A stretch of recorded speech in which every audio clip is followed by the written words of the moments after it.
So social conditioning will pump it on you that the reason that you're unhappy is because you don't have certain stimulation, right? But actually, you'll never get satisfaction from that. That's been my experience. That's been a lot of people's experiences. This isn't unique to me. In fact, people that have had a lot more than me, but I've had a lot, but there's people that had way the fuck more.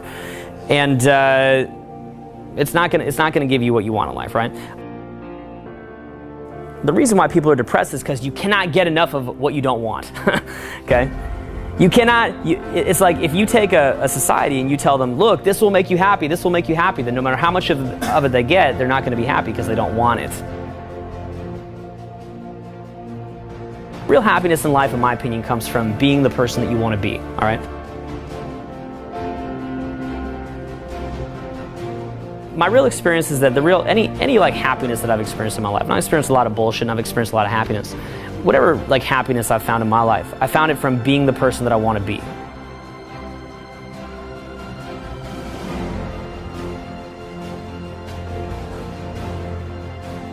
The average person, if you present them with some behavior that is outside of their autopilot day-to-day behavior, for more than maybe half an hour, will be completely and utterly overwhelmed by it and exhausted. Because 99% of our thoughts and behavior from day to day are almost identical. It's kind of crazy. This is why changing a habit is almost impossible. Most people would rather die than change a habit. They can't do it. Happiness comes from just being able to sit there and be like, you know what? I'm a fucking good dude. Like I've done some good shit here. This is solid. You know what I'm saying? Like I'm being the person I want to be. Maybe I'm not the perfect person. I'm definitely not the perfect person, but you know, I'm moving in that direction. I'm being the person that I want to be. All right, that's where I think happiness comes from.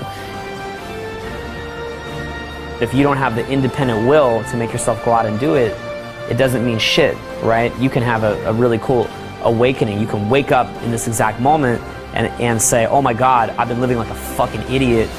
Holy shit. And you can be aware of that now, but then you go home and, you know, what's on TV?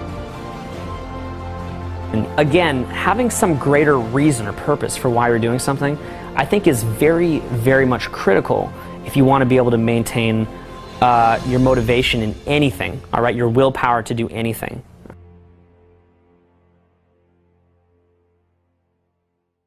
So the YouTube video that I showed you actually has a lot of valid points. However, there are things that the person said that are wrong. At one point, he said that to be truly happy, we must do what we want. This is definitely wrong because if everyone did what they think will make them happy, there will be, without a doubt, chaos. We all have different ways on how to be happy, and these clashing ideas on how to be happy will actually be what causes chaos. A lot, if not everyone, has something in mind that will bring joy to themselves, but at the same time break the law. Murder and rape can be a source of fun, and so can many other illegal things. The main point here is, we shouldn't just do what we want, for it can give negative effects to yourself and other people. Just like in any country or place or any aspect in life, there are rules and we should follow the so-called rules of Jesus on how. He is right, however, when he said that we are not going to attain happiness if we get the things that other people have that we didn't. Most especially if the things that you didn't have are material things. There are different levels of happiness, and happiness and material things have the most limitations among all other types of happiness.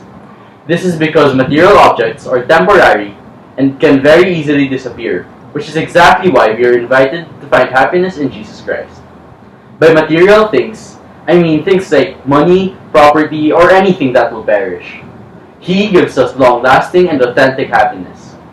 These material objects are simply His gifts to us in order to see Him more and appreciate Him more. However, the exact opposite is happening. We are being consumed by the products that we buy. A very prominent example are the Apple products. Even right now, Apple still releases many new gadgets, and because it is the in thing, people keep buying new products, even their current ones are working perfectly just fine. Even teens right now are being sucked into this trend. We no longer see the amount of time and effort put into making these things. In short, we are being detached. He is also right when he said that we need to have independent will. We need this in order to keep searching for happiness, but independent will can be harmful if not used properly. There are countless of examples out there that prove this point. However, let us just use St. Augustine, for he himself had made the mistake in his desire for happiness. During his life, he had the wrong idea of what happiness truly is, and therefore, his search was rendered useless as he was searching the wrong place for the wrong thing. And so we must be guided accordingly to what authentic happiness truly is. Jesus is the only source of authentic happiness. We must know how to desire rightly and put God in the center of our lives and His creations second. Well, if we follow these things, without a doubt, we will together be able to achieve true happiness.